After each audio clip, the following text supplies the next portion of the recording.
Welcome to the first episode of the Reframe Podcast. I'm Hector Garcia, CPA, and I'm joined by my brother, co-founder of Reframe and business partner, Carlos Garcia. Hey, Carlos, how are you? Hey, Hector. How's it going, man? Awesome, man. Excited to get this kicked off. Let's talk about Reframe's mission. So, Reframe is an educational company and an events company that Carlos and I founded with a simple mission to rebrand the accounting profession to be sought after as the most creative, forward-looking, and innovative of all professions. We believe that in the age of AI, automation, software companies encroaching in our territory, outsourcing overseas, and all these downward pressures into the value that we create and the pricing of our services, that we need a huge rebrand, and our clients need to see us as the most human professionals they have ever encountered, because they're about to see a lot of technology being mixed in with the work that we do. So this podcast is actually an extension of this mission, and is going to serve as a summary of what we're working on in our Reframe Society, which we'll talk about in a second, and what we're working on for the future with our Reframe educational products, workshops, and events. We're going to break this down into 3 segments. So the first segment, Carlos and I are going to summarize the Rethink sessions that we're doing in the Reframe Society monthly mastermind membership group. The second segment, we're going to do something called Framestorming, which is like sort of frame and reframe and brainstorming, where Carlos and I are going to basically open mic discuss what we're working on, what we're thinking about, ideas that we may have encountered, something that we have heard or read in a book or something like that, things that we think can influence how we shape the educational products and the movement of rebranding the profession. And then the last segment, we'll talk about Reframe, what workshops we have coming up, any updates on the main annual event we have in Miami coming in November in Coral Gables, Florida, and any other partnerships or educational products like the Exactly What to Say partnership that we did last year. Carlos, you ready to get started? I'm excited. Let's do this. Okay, so let's talk about the Rethink session that we discussed in the Reframe Mastermind monthly membership group. And we talked about 2 things. We talked about setting clear expectations, and that comes in the backdrop of what we're calling radical transparency, basically just being as transparent as possible through the entire process in order to make it easier for when something unexpected happens, that we had set the expectation that we have a particular process to deal with those potential changes. Carlos, what stood out to you in the Rethink session for Reframe Society? Yeah, I know we're going to use the word framing a lot, but I do want to frame up a couple of things about why we decided this was the topic that was most relevant to our audience at this particular moment. Firstly, it's January, and usually accounting and tax professionals and business owners all get together because now we got to get ready to start filing paperwork, finish the books and get the tax returns ready to go to be in compliance with the deadline. And this is probably one of the most important times of the year where a conversation about expectations are going to have the greatest impact of the outcomes and the results of your business performance and the customer relationships. But not only that, we took an opportunity to also identify where are some key moments that exist throughout the life cycle or the journey of building a customer relationship, whether it's with a potential customer, because the way you set up expectations with someone that you're looking to onboard to bring onto your firm as a relationship is going to determine what kind of relationship you're going to have. Is it going to be a customer that's going to be, as we've heard this funny phrase before, a habitual line stepper, right? Or someone who's constantly crossing boundaries?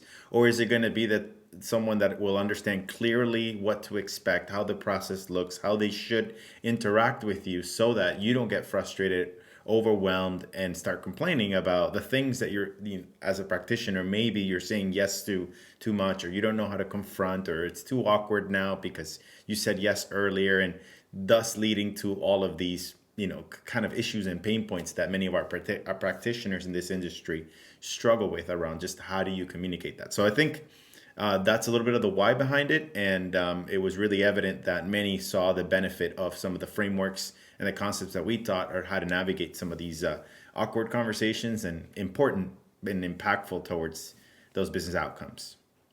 Now, these conversations are not always awkward at the beginning when you're dealing with a prospect, right? And the reason why they're not awkward is because we have a blank canvas, right? We're starting with a brand new relationship. We have a very unique opportunity to tell people what the ground rules are, what the basics are. This is how we're going to work, and it should be fairly easy. However, when there is an existing client and they do step over the line, as you mentioned, not just once, but multiple times, and then it's time to reset expectations, how is this different, right? Like people say, Hector, I completely buy into the concept that we have a new client in and we say, these are the rules, and if you don't follow the rules, we're done. They sign the contract, we're good to go. What happens when we screwed up? We didn't set the ground rules at the beginning. We didn't put an engagement letter. We didn't set the rules of engagement, and the whole relationship is starting to go awry because things were left out into the open. Can you reset expectations? Is that a thing? Yeah, I absolutely think so. And if we really think about it in the world that we live in today, there are different ways we can communicate how to reset expectations. I think one of the books that we covered last year was specifically around pricing. It was called Selling the Price Increase. It gave us a good guidelines, and this is a book written by Jeb Blount. And what's funny about this is that it wasn't even in the accounting focus, but it was just a generic sort of a universal framework. But there are different ways in which we can communicate what are some of the changes that are happening. But Hector, you and I are probably consumers of many who are going to listen to this, of a lot of the same products. And I want to use streaming services as an example, right? Like Netflix and Hulu and Prime and all these other major streaming services started as a ad-free type of model. And recently they've changed the model to now making it you can pay extra to go ad-free, or the current service that you will now have at this price will be available, but now you'll get ads. And so what did they need to do to communicate to us the changes in those expectations? So that's an example that first comes to mind. And this happens across the board. There's communication that we could do via email, just saying, hey, here's what's happening. Or there's a real conversation for, face-to-face, kind of these more small types of relationships in which we need to just kind of have a conversation with them and explain, hey, here's some things that have changed and what are the steps that we need to take to help the customer understand, like to brace for that, to be ready for it, not shock them or anything like that. What would you add to that? No, right.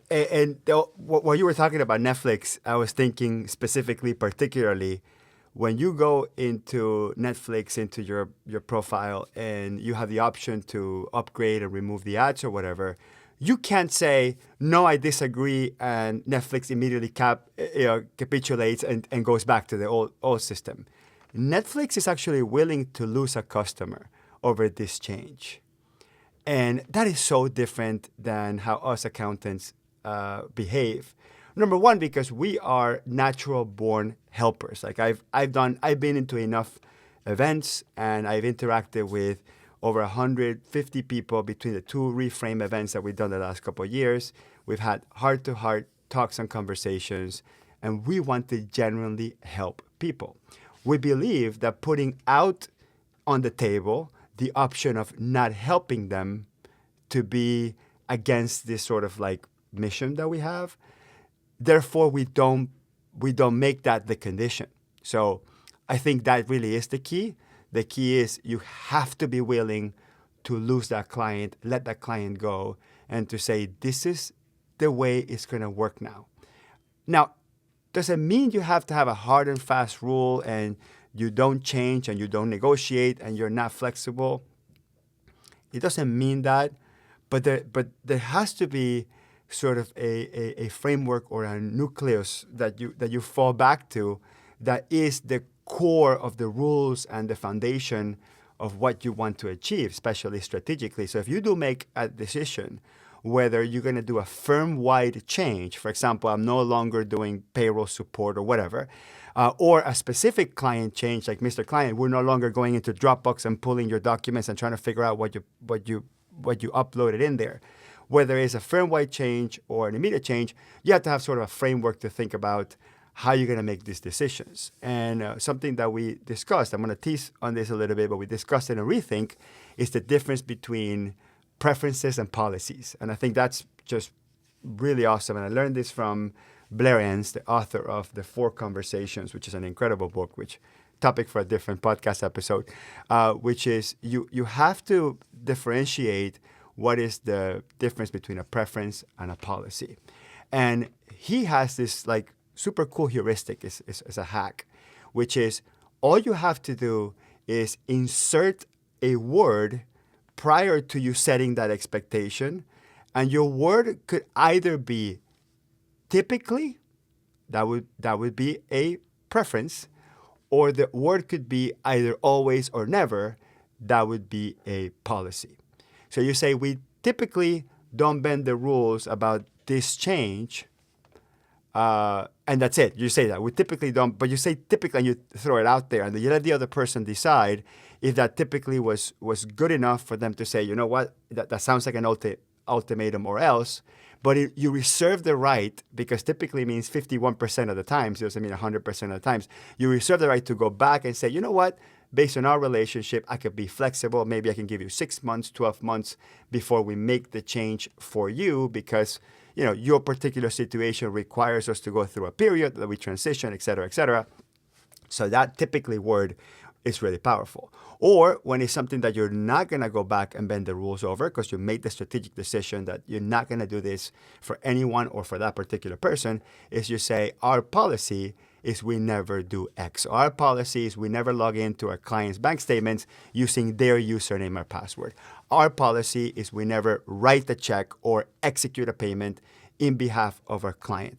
Our policy is we always have you verify a questionable transaction before you book it, whatever it is. So like always or never goes back to policy, and typically goes back to preference. Any thought on that, Carlos?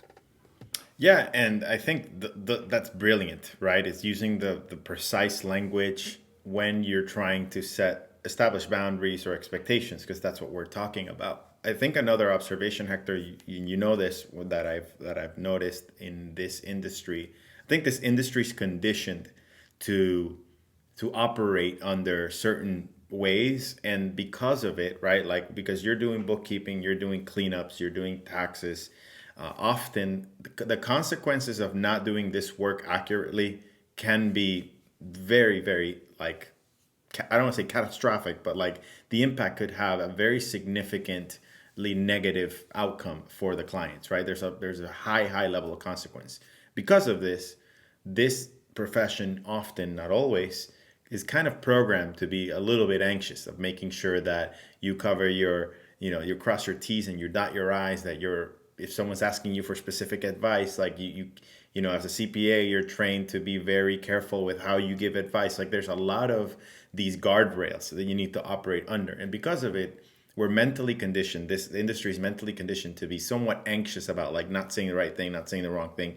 And when it comes to setting expectations, I've also noticed that it can be scary to set expectations, because there's this thought pattern. It's called a cognitive bias or a cognitive distortion, which is called catastrophizing, which means that if I were to communicate, this is my policy, this is my preference, my mind starts going of, well, what if they leave me? Well, now that's 20% of my revenue that gets hit. What if I communicate a price change to all my clients and 50% of them leave? Now I have 50% less income. So they start kind of speculating about all these negative things that happen. Because of all of that anxiety, they just kind of go into analysis paralysis, overthinking, and they're like, I'm better off just not doing anything at all. So I think there is a journey, a mindset journey that we need to kind of help get to, so that we can build the confidence to communicate our value. And the last point I have is that this profession is mostly built on technical expertise, and the soft skills, which are more of the human conversations, are the things that can actually help us bring our business models and our businesses and our financial success to greater levels, and knowing how to show up for those conversations. So I all these tools that we can present are brilliant. We always need to kind of keep in mind, well, how do we get ourselves from a place of anxiety to a place of confidence? And it's a journey. Yeah, only thing I'll add to that, Carlos, is you mentioned when we say this is a policy, this is a preference.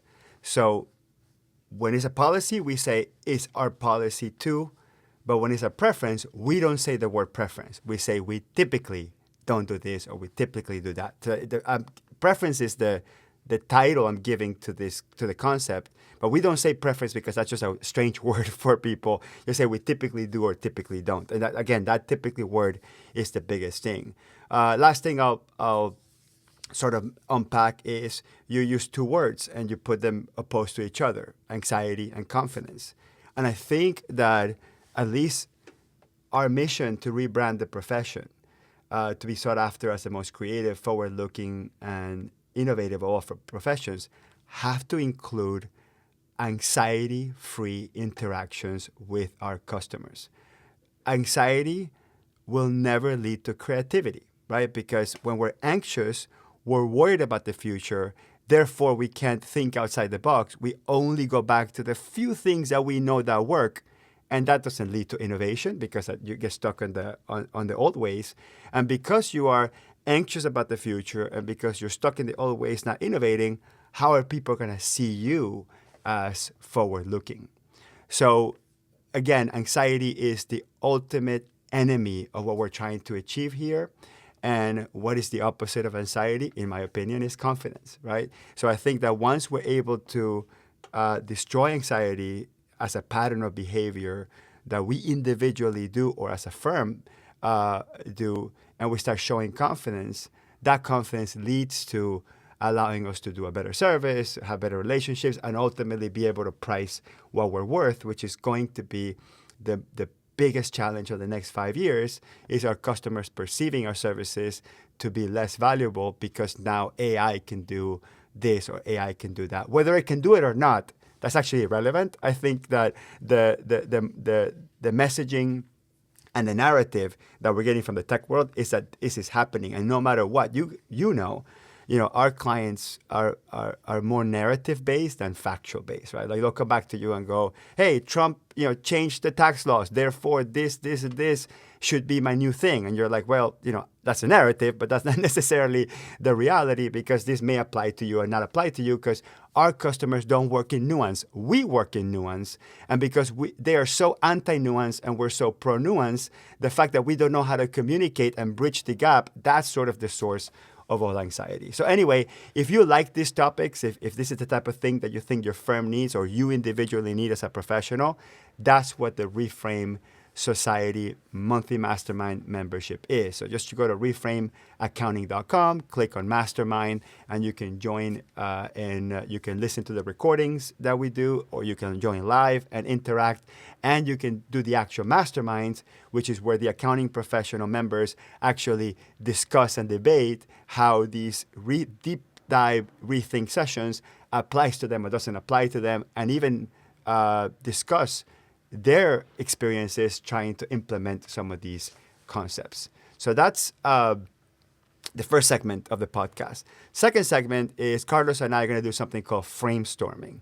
Now, we're not going to go deep into it, into an actual topic, but we want to discuss what Framestorming is philosophically. So Framestorming is not a word, okay? It's a word that Carlos and I came up with we were literally having breakfast for like a couple hours. We were brainstorming about the things that we're going to build for this podcast, and then we actually came up with Framestorming out of like maybe 100 different things that we were thinking about, and we were like, this is perfect.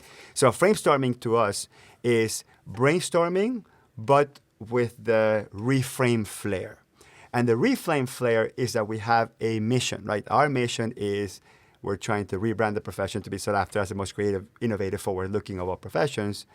So because we are framing or encapsulating the brainstorming around the mission, when we brainstorm, we can go really wild and wide, but immediately if it gets out of the mission, we're allowed to say, hey, is this inside the mission or outside the mission? If it's outside the box, we toss it and then we go back to something that's in the mission. So framestorming is complete open brainstorming, but with very delineated box or boundaries that allow you to get into the specific goal that you want to reach. Carlos, any other ideas that you remember from the brainstorming session that led to the word framestorming? I mean, all I remember is we just had a blank piece of paper, and I was just doodling a bunch of words, and we were thinking about going in so many directions. And I think the beauty of it is that being able to land on the word framestorming was able to encapsulate. It was actually a little bit of a meta concept, because we were framestorming, we just didn't know what it was called, and at the end, that was sort of the cherry on top to help us identify what it is. And that first example was one of many of what we do very very casually, very informally. Like you and I have a text message thread where random days of random moments of the day, an idea pops up into your head and you just feel like you need to dump it somewhere, and you tend to dump it in our text thread, and so do I. And then we build upon it. We ask each other questions, we challenge it, and sometimes it leads to nowhere, and sometimes it kind of we put it in our parking lot for something that we bring back up 3 to 6 months. And so it's an idea for us to be able to have like a bank or a storage container of all of these things that we don't want to let go to waste, and ultimately it could inspire us to elevate and be in alignment of achieving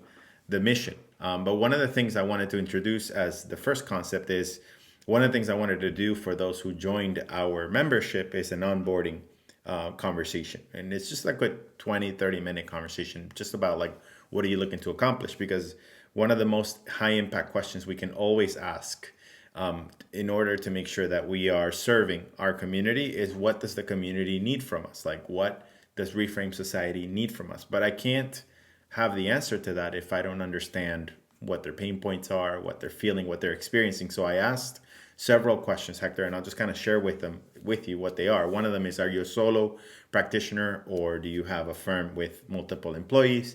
Describe the size of your firm.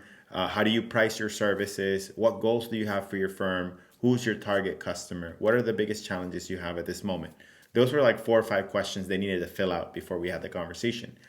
And 4 things stood out to me. One is, many folks want to focus on niching down. When I asked who is your client, who's your target client, some had a very, very specific, they knew exactly what their industry was or their focus was. And many kind of had a sporadic, like a little bit of everything, or 5, 6 different industries. So that was one that stuck out to me. The second one is time. A lot of people want to have more time back, right? They're overwhelmed. They're stuck too much doing client work.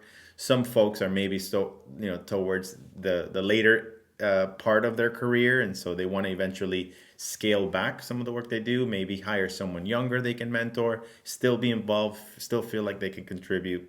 The third one was pricing. It's like I need to convey, how my clients, can see the value of my services. And then the fourth one was hiring or retaining talent. Like I'm struggling. I'm not sure about outsourcing outside of the U.S. or, I'd like to have domestic talent, but then maybe I can't afford it. And so these were some of the 4 priorities that I noticed were like recurring themes in my conversation. So as you hear that, Hector, like what stands out to you that we'd like to jam on? So let's recap real quick. So the challenges are struggling to find a new talent and retaining talent.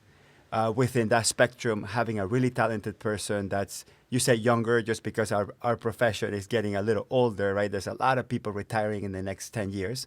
So having somebody with, a 20, 30-year career ahead of them that can take over the firm, or they can sell the firm to, or that can continue the legacy that these professionals are building. So these 2 things are sort of the same thing. The other one is specializing, so they have more clarity around who the target customer is, probably so they can build expertise, and probably so they can price higher. And the last one here is having more time or more personal capacity to do whatever they want, have a more life-work balance, as they say. which in many ways I think pricing and time go hand in hand, right? They say time is money and money is time or whatever it is. So the reality is that if you actually make more money, like if you price higher, you probably can make the same amount with less customers, and less customers probably means more leisure time. And so these two things tie together. Now, since we're going to dedicate literally 10 webinars to pricing with confidence, or leading on to a 2.5 event in Miami called Reframe 2025 Pricing with Confidence, let's not jam on pricing because we're going to have huge opportunities to do that. And just a side note, the webinars for pricing with confidence are going to be posted in Hector Garcia CPA, my personal YouTube channel, because that's also going to promote the event, while these podcasts and some shorts from the webinars and other things that we're doing will be posted in the Reframe YouTube channel and in the Reframe podcast feed. So I wanted to clarify that because so that way you don't miss the webinars on pricing with confidence, because I'm pretty sure you like that. Okay, so let's then go back to the other ones, which were niching down, hiring talent, or having somebody take over their firm. So I think that the most important one that stands out is the concept of having someone to continue your legacy. Let's talk about that really quick. Now, something I learned from Blair Enns also as well in his podcast called Two Bobs is one really valuable mental exercises to have is to sit down and say, what if I started a business that I could never sell, could never exit, and would literally pass away owning and operating? Essentially, build a business that has to live for my entire lifestyle, or lifetime, I mean. So that mental exercise, what it does is it forces you to build a business that's like super duper ethical, build a business that is consistent, right? That doesn't have variability and give you a bunch of anxiety, and build a business that you can have a team help you, because there will be a point in time, in your 80s or your 90s, that you're still working, but you need somebody to help you type of thing. You're not going to be able to do the whole thing by yourself.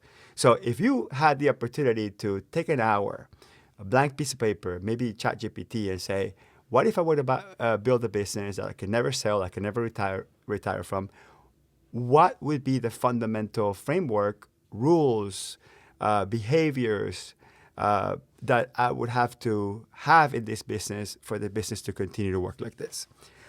Now, a lot of when I propose that to accounting professionals being, for the most part, very honest, very transparent, very ethical people, they don't see this as an exercise that really, it's sort of a moot exercise, because they, quote unquote, run their business as if that's happening. The challenge with that is that you should always run a business that has that in its fundamental ethos, but you have to have an exit plan, because your firm creates intrinsic value, not just for the customers that it has, but for the next customers that are coming. Remember, every mistake you make with customer A is a mistake you don't make with customer B. And then the mistakes you make with customer A and B is a mistake you don't make with customer C. And then the mistakes you make with customer A, B, and C is a mistake you don't make with customer D. So as time goes by, and this is what we call experience, the quality of your work increases. You are, in a cumulative basis, increasing the value of what you can provide. But if you retire and you just sell your books off to another accountant that you didn't mentor, that you didn't transfer that knowledge to, eventually all this value that you have been creating leaves with you. So your legacy, if your legacy is not your name in a building or a $10 million trust account for your kids, your legacy is transferring this knowledge to the next generation of accounting professionals. That has to be our legacy, which is why I think it's so cool that a lot of people said that they said it just like that. I want a younger person to take over. It wasn't, I mean, deep inside, it wasn't just because that person has more energy and he can give me more time and I can retire and I can work part of the time. I think part of it is I want to transfer all this knowledge, but I don't know how. So, Carlos, maybe in the spirit of brainstorming, how can people how can people do that quickly and easily? Yeah. So I think about a few things as you were saying that, Hector, because I'm also thinking about the business that I built, right? This is something I just recently built in 2021. And right now, everything depends on me 100%. But I do surround myself around a group of people. And I think this community is great because it's a community. Those in the community, there's like subsectors of the community, right? There's the accounting professionals who kind of just stay inside their room. All they do is stare at a computer and crunch numbers. They don't want to socialize. Those are probably the ones who are going to struggle the most. And there are those like the ones who join Reframe Society who will want to be part of memberships. They want to go out and connect. They want to find meaning. They want to be able to find meaningful connections. They go to conferences. They educate themselves. They have more of a growth mindset. But I think it starts with, number one, is understanding that one of the reasons why people want to pass it on is because this is like your baby, right? Like when you have a baby, right? Like it's yours. You built it from scratch. You don't want it to die with you, right? And it's a little bit of a morbid concept to think about. Yes, we are all going to pass away eventually, but this baby that we've built, the life that we have injected into this business, how could we allow it to live for generations? Whether it's pass it on to a family or eventually sell it to someone else who can continue the mission that Reframe has, which is to continue to level up the profession. So I think it's that concept of how do we think bigger than us? It's something that bigger than us. So it is a mindset journey as well. But the second thing is, who do we surround ourselves with? And as I started this business, I realized that entrepreneurship is a very lonely journey, right? Like the struggles that you go through, the mental, psychological challenges that sometimes one has to face because if you are the primary driver of your business's success, all the decisions that you make, you have to think about, okay, what if it doesn't work? What if it fails? What if I lose this client? So there's a lot of mental burden that you have to go through, but it doesn't have to be a lonely journey. So I think surrounding yourself with a support system is huge. And in that support system, you should have someone above you, someone in your journey that's maybe 10 chapters ahead, 10 years ahead of you, and someone below you, someone that's 10 years behind you. And I think that's a good starting place for you to have an understudy, someone that you're thinking that, you see yourself 10 years ago being that person that has ambition, maybe lacks experience, maybe needs polishing around technical skills, soft skills, just life. And then someone who's 10 years ahead of you that can sort of guide you to what your 10-year vision looks like. And that's one of the things that I've done, partially I consider you someone who mentors me based on experiences you've been exposed to because you've done this work for 10 years longer than me. And then other thought leaders and authors and people in spaces that I admire that are passionate about the same things that I'm passionate about. But one thing I haven't put thought into or life into is who is the person that under me that I could transfer my knowledge to, that I can help level them up, that in some future I can partner with them, some future we can collaborate with. So I think a lot of people think a lot about how can I find a mentor, but they don't put enough thought about how can I help the person, someone under me that I can lift up with me. So I think that's my initial thought on that. Yeah, you're right. When we think of the economics of this, right? Us mentoring someone, coaching someone, when they are our direct employee or someone that has bought a business and we are in the process of transferring the knowledge, typically we see that as a transaction. And because it's a transaction, it's easy and we say, okay, the economics make sense. I'm teaching someone that works for me, that's going to make me money, et cetera, et cetera. The problem is the other side. Like it's you're finding a mentor. It's something that you're either going to have to pay for, like some mentors actually charge, some coaches charge, and some mentors will mentor you for free. The thing is that I probably believe that 99.99% of times that people go to someone and say, can you mentor me? The answer is no. And what I found and I've gained a lot of mentors in my life. But the way I started teaching others. So I started teaching others. I started putting stuff on YouTube. I started sharing my knowledge. I started transferring my knowledge. I started being comfortable that what I have learned over time is not just an ace up my sleeve that I'm going to use only and uniquely to monetize a transaction in my business. I, at some point in time, realized that once you gain some interesting piece of knowledge, just give it away immediately. Give it up immediately. There's two benefits to that. One, it helps you get better as a learner because when you teach it, you learn it twice. When you teach it, you learn it twice. Why? Because you learned it. In your head, you practice it and you rehearse it before you teach it. And if you teach it wrong, your students give you the feedback and you go, you know what? That's actually a better way to put it. And then next time you teach it, it's refined. So teaching helps you refine your thinking, helps you refine your learning, and helps you learn it twice, double, 3 times. This is why, for example, CPE providers, I'm an accountant, when I teach a class, I can collect 3 times the CPE that I'm teaching. So if I teach a 1-hour CPE, I can get up to 3 hours because I'm teaching it. So like even the whole accounting profession recognizes that teaching it is learning twice or 3 times. So that's number one. So that's a huge benefit of teaching. The second thing is that when you teach it and you give it away, it becomes yours. I learned this from Seth David, who said, I asked him, hey, why did you do what you do? Why did you create, for the last almost 18 years, all this free content in YouTube, something you could get paid for? Why are you giving it away? And he said, one of the things I learned from my mentor, and I forget who he mentioned, is you got to give it away to own it. You got to give it away. You got to give it away to own it. How does that even make any sense? What do you mean give it away to own it?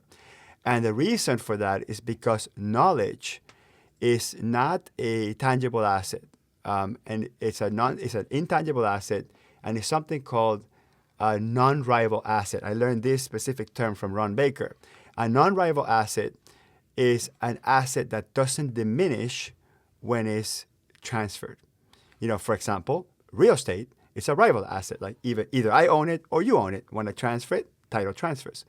But knowledge actually gets more valuable as more people have it. So when you're the one that teaches it, you become the owner of that knowledge. That person will forever in their brain quote you on that. And then what ends up happening is when all these minions, all these people that you're teaching go out there and start applying this knowledge and really interesting things happen in their world, they come back to you and say, hey, thank you for teaching me this knowledge. It helped me immensely. What can I do for you? And then you can say, well, what you could do for me is recognize that because I've been teaching this content, I have evolved, and now I do these higher level type of service for this particular type of client. If you do run into a situation where you can't apply the knowledge that I've been teaching, bring me into the fold and let's do something together, or refer it over to me and I can do it. And I'm telling you, this has been so true in my world. So many other accountants refer me work because I teach them stuff. So that's got like sort of the high level benefit of teaching. But then what ends up happening is when you're known as a teacher, other teachers, AKA your potential mentor, they're attracted to you because what most teachers want is to teach other teachers. Because when a teacher realizes how much energy it takes and how much preparation it takes to teach something, they know that teaching something to 10 people doesn't have a huge network effect. Like they're only affecting 10 people. But if they teach to 10 people that teach to 10 people, they know that one session can spread out to 100 people. So teachers and people that want to give away knowledge to people that are great mentors, they're going to be attracted to you because you're also a co-mentor. So like Carlos said, we're so fixated to finding a mentor and we never find the mentor because we got to flip the script. We mentor first and the mentors will find us. Okay, I have just a few comments on that. So I'll go backwards from the last thing you said, which I loved, about teachers appreciating other teachers. And I think that's because there's sort of this shared passion for learning, right? Like game recognized game. Like I like the way that you teach because I like you said, I know what it takes in terms of commitment and passion in wanting to figure the thing out and learn the thing and to have that unique level of passion for it. People kind of respect that concept. So there's a credibility component to, like, teachers are attracted to other teachers, especially those who are maybe further along in their knowledge or in their journey, because they know that they are passionate learners and have an open mind to learn more. The other thing I just kind of hooked in my head, which you said really, really, really early on, around mastering knowledge through teaching. There's a famous quote that says, if you want to learn something, read about it. If you want to understand something, write about it. But if you want to master something, teach it. And I think that's just so powerful. And then my last comment on this, around finding someone like an understudy that you want to transfer your legacy to and keep it alive and be able to sell your firm to, or be able to scale back and trust to do this, is that when you are doing what you're doing, there's going to be people around you that you're not noticing that are selecting you to be their mentor, whether you like it or not. And Hector, you and I have people that they follow us, they like everything that we do, they'll comment, not many, but some, that, you know, they are sort of subscribed to our mission, but we haven't taken them on as a mentee, or we haven't quite adopted them, or they haven't formally requested it. They just naturally follow us. So if you're wondering where to look for someone that you want to develop, look at the cues, look at the clues, right?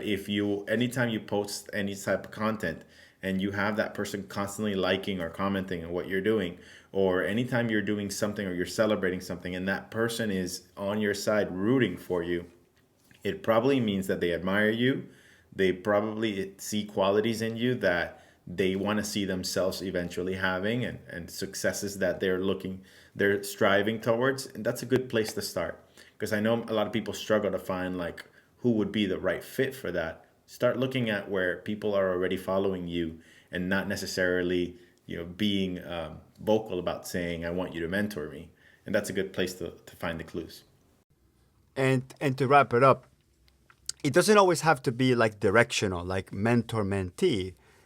There's such things as mastermind groups and accountability partnerships, where you have a group of like-minded folk that are open to sharing ideas with each other, where they're both each other's mentor and each other's mentee.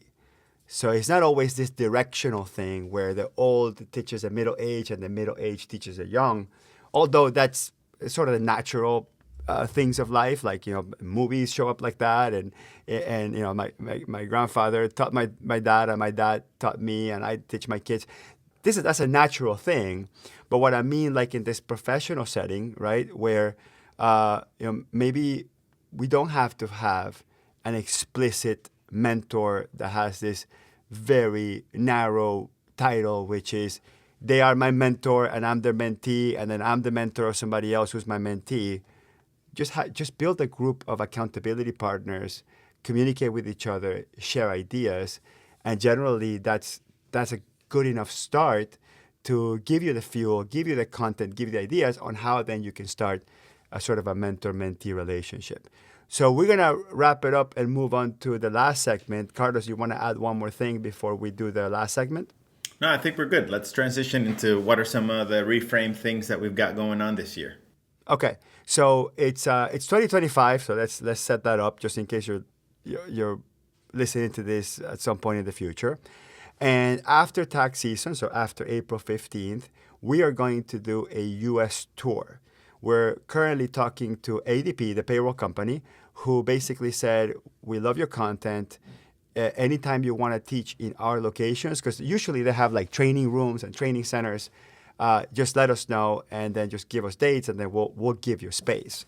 So the nice thing is ADP has offices all over the country. So Carlos and I want to hit the biggest markets. We want to hit New York City, Chicago, LA. By the way, my sympathies to all the folks in LA that are going through incredibly tough times. Hopefully, we can actually make LA happen. So New York, Chicago, LA, and possibly either Dallas or Houston. Those are like the 4 cities that we want to hit and do a mini tour. So a mini tour is going to be a one-day event. It's going to be focused on exactly what to say, one of my favorite books, but it's also going to have the reframe flair. So it's not just the book, but also Carlos and our philosophy in how we think accounting firms should not only leverage the magic words to influence and impact, but should think strategically on how to change their communication strategy so they can raise the price and get better clients and set better expectations, et cetera, et cetera. The one-day event is not going to be a certification program. It's going to be an overview, a workshop of exactly what to say. But the people that attend will actually have the option to follow up and get a certification afterwards. And Carlos will kind of cover all that during the mini event. So the dates are not published yet as of middle of January 2025. But there will be, and there will likely be somewhere between April 16th and end of May. That's when it's going to be the official U.S. tour. Okay, so that's the first major announcement. The second major announcement is a lot of people heard about Reframe 2024 in Hollywood, Florida, called Influential Conversations for Accountants, but they couldn't make it. And because of that, they signed up and they have a deposit for the 2025 event. And there's a lot of FOMO. So good news is we recorded every single session, every single keynote. And Carlos and I are actually currently working on building a virtual version of that conference. It's not always the same as going into a physical conference, but we're going to do the keynotes. Then we're going to break out into Zoom groups. And then we're going to give this small mastermind style groups exercises. And the mechanics of how we taught and how we learned Reframe 2024 will be replicated as if there was a virtual version of that conference using the same content and the same amazing keynotes that we had during there. And that will also be somewhere between April and May, obviously a week in which we're not traveling and doing the US tour. So those are the two things that are happening sort of early on. Aside to that, Carlos and I speak at other conferences. Like I'm speaking at something called Right Now by Right Networks. Carlos is likely to speak at Bridging the Gap. And Right Now is in Nashville and Bridging the Gap is in Denver. So we're thinking about piggybacking part of the U.S. tour, a day or a half day to one of those conferences, just in case somebody's already traveling there. So we'll do it like right at the beginning or right at the end. We're actually working through the mechanics of that. When we have all that ready, that's going to be all in reframeaccounting.com. So we have U.S. tour, possibly expanded into piggybacking between these two conferences that we have, friends that invited us to speak there, and the virtual conference. So that's sort of the big thing. The one thing that is announced, that is set up, that's all good to go, is the main annual event, Reframe 2025. Pricing with Confidence. That's November 2nd to November 4th. It's 2.5-day conference in Coral Gables, Florida, our favorite part of Miami. So Coral Gables, Florida, and we listened to our attendees from 2023 and 2024, and we gave them what they wanted. They want an urban setting so they can have fun at night and have dinner on their own. They want it to be close to the airport. They want to have a good enough rate in the hotel if they want to stay in the same hotel, but they want an area in which they have alternate hotels that they can stay in. They wanted 2.5 days, not 3.5 days that we had before. It was a bit extensive. And then some want an optional sort of small group, deep dive mastermind day where they can say, how do I apply this stuff to my firm? How do I create an action plan around that? So we also created that the extra optional day. So all the information about that is in reframeaccounting.com. We have 142 deposits already, so it's a pretty amazing. And we have a maximum capacity of 150 people. So we think we'll sell out. We're pretty confident that it will. We haven't even started marketing this thing. Actually, this podcast is kind of almost the first attempt to market this. And of course, we have the webinars that we're doing every month called Pricing with Confidence, which will happen the 4th, is it Wednesday or Friday? I forget which day exactly, Carlos. the fourth, I'll look it up Fourth really Friday. quick. Yeah. Fourth Fourth Friday Friday every of every month, month. which is going to be a lead up to the conference. So we're actually going to cover a lot of the stuff that's going to be covered in the conference, but we're going to cover it conceptually as ideas, and then the conference will be all the practical application of that. So it's going to be super excited for people that attend the conference, because at Reframe 2024, we did the same thing. We did like 8 episodes of webinars, and people said, I felt I was so prepared for this conference that when I showed up, I felt like I was ready to work, and I was excited to start putting these things into play, and excited to see how the other 130 attendees that were there were also thinking about this concept that I was thinking about and struggling with, and that sort of thing. So Reframe is going to be a big thing, a big thing this year. I for the last 2.5 years, I was doing weekly podcasts with my friend Alicia Katz-Pollock called the Unofficial QuickBooks Accountants Podcast. And on the last episode in December, I announced that I was leaving the podcast so I can focus on Reframe. And this podcast and everything we're doing is the manifestation of that. So that's what's going on in Reframe. Carlos, anything to add before we close it up? I would just say, like, if you're wondering what the theme is about, I know we're just talking about pricing, but it's not just pricing, it's everything that surrounds it. You know, the psychology of pricing, you know, how do you position premium services, concepts like tiered pricing models, value-based subscription models, the language of pricing, you know, like really help you navigate all of the components that go into presenting and packaging how pricing impacts the success of your firm. But most importantly is a lot of inspiration comes from many of our mentors, thought leaders, and authors that we've previously either invited to this event. We have not announced any major speakers, but we will be doing that later this year. And we are confident that who we bring to talk about these topics are going to be the most equipped, the most forward thinking, and the most relevant to the industry. So we're extremely excited. Last year, I think the most common word that we saw was transformative, and I would probably say magical as far as what the attendees said about this event. And we don't call it a conference, we call it an event, because an event is something that kind of stays in your mind that you remember forever. And we are aiming to achieve the same outcome, and if not exceed it, from 2024. So looking forward to that. Yeah. So Carlos, I wanna tease out something I'm working on. I got hired to teach a webinar on increasing prices.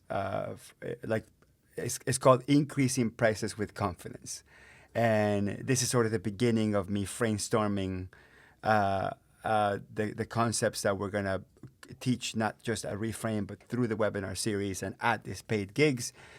And think of the word price, PRICE. Positioning, resources, innovation, commitment, and expenses. When you communicate the fact that you are going to do a price increase, keep in mind this framework. Positioning. Setting higher prices positions your firm as a premium service provider and attracts clients and retains clients who value expertise and quality. Resources. Higher prices will enable you to invest in better tools and training to enhance the service, quality, and capacity. Innovation. You have to increase your prices so you can stay ahead with new technologies and new approaches. Not all innovation is technology-based. That will justify the price increases to ensure your firm ensures competitive and forward thinking. C, commitment. When the customer pays a premium price, they're going to be more committed. You're going to be more committed. Think about the customer that you priced the highest you ever priced, and you were surprised that they said yes, the level of commitment that you gave to that customer. And think about all your cheap customers that don't that don't pay much. They're usually the ones that are biggest pain in the butt. So that C, commitment, is actually both ways. And lastly, expenses. You will have rising costs. There is inflation. You have to maintain quality. You have to invest and reinvest back into your business, more particularly in your team, right? Your quality of your team, new team members, training for your team is going to incur expenses. So when you're going to communicate a price increase, think of the framework price, positioning, resources, innovation, commitment, expenses. If you drive those 5 points home, you will have the confidence to communicate your price increase, and your customers will say yes with confidence.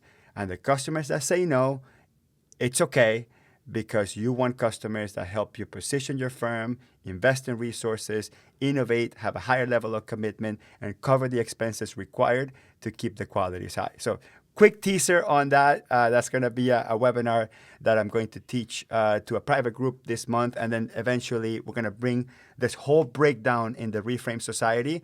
And we're going to talk about how we grab this framework and we convert it into how we communicate a price increase. It's going to be amazing. You blew my mind, I'll tell you that much. So with that being said, thank you for listening to the first episode of the Reframe Podcast, and we'll see you next month. Bye.